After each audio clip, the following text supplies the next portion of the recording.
ಯಾಕೆ ಗಾಬರಿ ಆಗ್ಬಿಟ್ರಿ ಲಂಬೋದು? ಬನ್ನಿ ಒಳಗೆ ಬನ್ನಿ. ನಮ್ಮ ಮನೇಲಿ ನಮಗೆ ಸ್ವಾಗತ. ನೀವು ನಮ್ಮ ಮೊಮ್ಮಗನ್ ಕರ್ಕೊಂಡು ಏರ್ಪೋರ್ಟಿಗೆ ಬರ್ಲಿಲ್ಲ ನೋಡಿ, ನಮಗ್ ಹೋಗೋಕ್ ಮನ್ಸೇ ಆಗ್ಲಿಲ್ಲ. ಫ್ಲೈಟ್ ಟಿಕೆಟ್ನೇ ಕ್ಯಾನ್ಸಲ್ ಮಾಡ್ಕೊಂಡ್ ಬಂದ್ಬಿಟ್ವಿ. ಅಯ್ಯಯ್ಯೋ, ಆಹಾ, ನಿಜವಾದ ಪ್ರೀತಿ ಅಂದ್ರೆ ಇದು ಅಲ್ಲ. ನಿಮ್ಮಂತ ತಾತ ಅಜ್ಜಿನ ಪಡಿಬೇಕಾದ್ರೆ ನಮ್ಮ ಚಂದ್ರಮೌಳಿ ತುಂಬಾ ಪುಣ್ಯ ಮಾಡಿರ್ಬೇಕು. ಹೌದು ಹೌದು, ಈ ಆನಂದರಾವ್ ಅಂತ ತಂದೆನ್ ಪಡಿಯೋಕ್ಕೂ ಪುಣ್ಯ ಮಾಡಿರ್ಬೇಕು ಅಲ್ವಾ? ತಗೊಳ್ಳೆಯ ನಿನ್ ವಿಡಿಯೋ ಕ್ಯಾಸೆಟ್ನ. ಯಾರ್ದೋ ಮಗು ತೊಟ್ಲು ಶಾಸ್ತ್ರ ಆದ್ರೆ ಅದನ್ನ ವಿಡಿಯೋ ರೆಕಾರ್ಡಿಂಗ್ ಮಾಡಿಸಿ 3 ಕಾಪಿ ಮಾಡಿಸಿ ಎಲ್ಲರಿಗೂ ಕಳ್ಸಿದ್ಯಾ?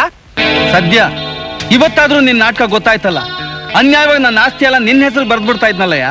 ತಗೊಳ್ಳೆಯ ನಿನ್ ಕ್ಯಾಸೆಟ್. ನಾವು ಕ್ಯಾಸೆಟ್ ತರ್ಲಿಲ್ಲ, ಇಲ್ದಿದ್ರೆ ನಾವು ನಿನ್ ಮುಖಕ್ಕೆ ಎಸಿತಾ ಇದ್ವಿ. ಅಯ್ಯೋ, ಏನ್ರಿ ಇದು ನಾಟಕ? ಯಾಕೆ ಹೀಗ್ ಮಾಡ್ತಿದ್ದೀರಾ? ಆಹಾ, ಏನು ಗೊತ್ತಿಲ್ದಿರ್ತಾರ ಆಡೋದ್ ನೋಡು.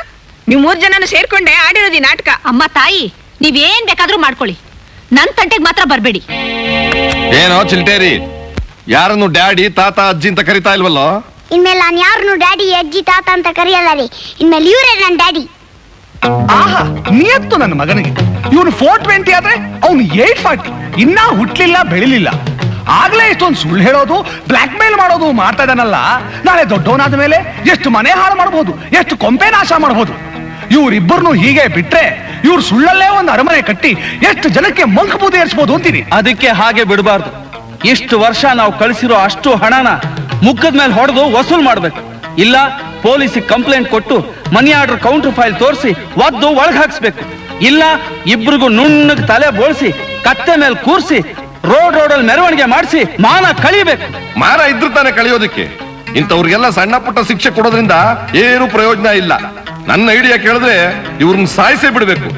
ನಾನೇನಾದ್ರೂ ರಿವಾಲ್ವರ್ ತಂದಿ ಇದ್ರೆ ಇವನ್ ಮಾಡಿದ ಮೋಸ ಗೊತ್ತಾದ ತಕ್ಷಣ ಡಿವಿಲ್ ಅಂತ ಸಾಯಿಸ್ಬಿಡ್ತಿದ್ದೆ.